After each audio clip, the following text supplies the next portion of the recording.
जब बाढ़ ही खेत को खाने लगे तो न्याय की उम्मीद किससे करें।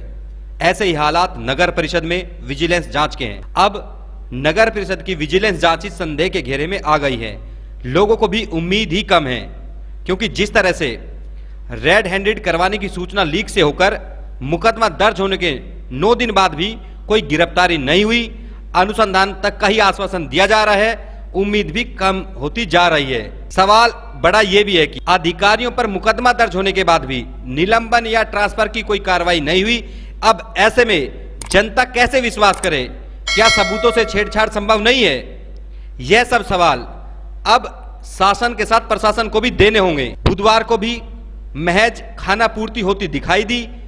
विजिलेंस की टीम ने लगातार 2 घंटे तक नगर परिषद पहुंचकर सबूत जुटाने का प्रयास किया, बयान भी दर्ज किए गए, लेकिन जिस तरह से विजिलेंस ने जवाब दिया कि वह महज कुछ अलग काम से आए थे, वह भी संदेह के घेरे में है। वहीं दूसरी ओर नगर परिषद के एमई सोहनलाल मुकदमा दर्ज होने के बाद से फरार चल रहे हैं। वहीं ईओ अभय सिंह डटकर जांच का सामना कर रहे हैं और सभी अधिकारियों के सामने अपने बेगुनाही के सबूत भी दे रहे हैं। ईओ ने बड़ी बात कही कि जांच का सामना करेंगे, कोई गलत काम नहीं किया, ऐसे में छुपने की भी जरूरत नहीं। नमस्कार, दैनिक साथी में आपका स्वागत है। रेवाड़ी नगर परिषद में एनडीसी बनवाने के नाम पर 2 लाख रुपए की रिश्वत मांगने के आरोप में विजिलेंस ने मुकदमा दर्ज भी किया, लेकिन जिस तरह से 9 दिन बीत जाने के बाद भी महज अनुसंधान का आश्वासन विजिलेंस की ओर से दिया जा रहा है, अब विजिलेंस जांच भी संदेह के घेरे में है। क्योंकि जिस तरह से रेड हैंडेड पकड़वाने की बात हुई थी, लेकिन सूचना पहले से ही लीक कर दी गई, तभी से लेकर अब तक विजिलेंस जांच पर लगातार सवाल खड़े हो रहे हैं। ऐसे में सवाल और भी हैं कि आगे किस तरह से निष्पक्ष जांच होगी। बुधवार को भी विजिलेंस की टीम इंस्पेक्टर सुरेश कुमार के नेतृत्व में सुबह 11 बजे से लेकर दोपहर 1 बजे तक नगर परिषद में जाकर जांच में जुटी रही। अधिकारियों के बयान भी दर्ज हुए, डाटा भी एकत्रित किया गया, लेकिन बड़ा सवाल है कि आखिर क्या यह विजिलेंस जांच महज दिखावा है या कोई अनुसंधान भी हो रहा है?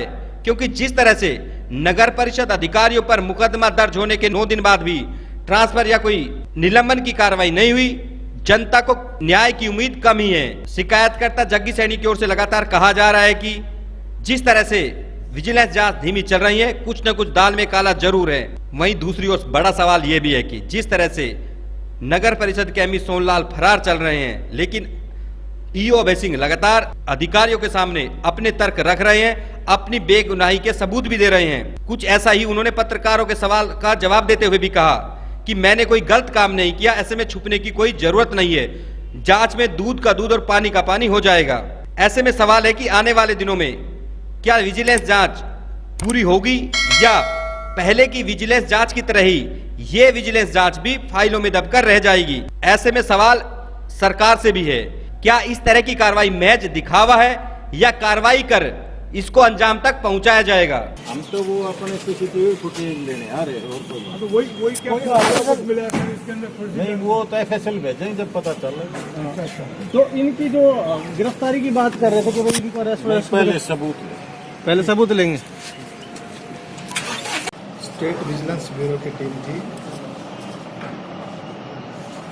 देखिए जी, जांच एजेंसियां जांच कर रही हैं और हमारी जांच एजेंसियां बहुत ही सक्षम हैं, और जो जांच होगी वो आपको पुलिस महकमे के द्वारा बता दी जाएगी। देखिए जी, वो जांच एजेंसियों के हाथ में, हमारे हाथ में नहीं है। जांच एजेंसी इसमें जांच कर रही है। जो जांच से संबंधित तथ्य थे वो उन्होंने लिए हैं, और वो जांच एजेंसियां आपको बता पाएंगी। मैं इसमें आपको बता, देखिए जी, जांच एजेंसी जांच कर रही है। जो भी जांच होगा, जांच में तथ्य सामने आएंगे, जांच एजेंसियां इसमें बता पाएंगी। देखिए जी, हमने विजिलेंस ब्यूरो के बोर्ड्स आपने जगह जगह देखे होंगे, दीवारों पर लगवाए गए हैं। किसी भी भाई से किसी भी तरीके से कोई व्यक्ति मांग करता है तो विजिलेंस ब्यूरो को जरूर अपनी एफआईआर दर्ज कराएं, उस अधिकारी को जरूर बताएं। देखिए जी, मैं इस पर कोई टिप्पणी नहीं करना चाहता। ये जांच एजेंसियों का जांच का विषय है। जो जांच होगी वो जांच एजेंसियां ही बता पाएंगी। देखिए जी, जांच चल रही है, जो भी जांच होगी जांच एजेंसी इसमें बता पाएंगी, मैं इसमें बताने में सक्षम नहीं हूँ।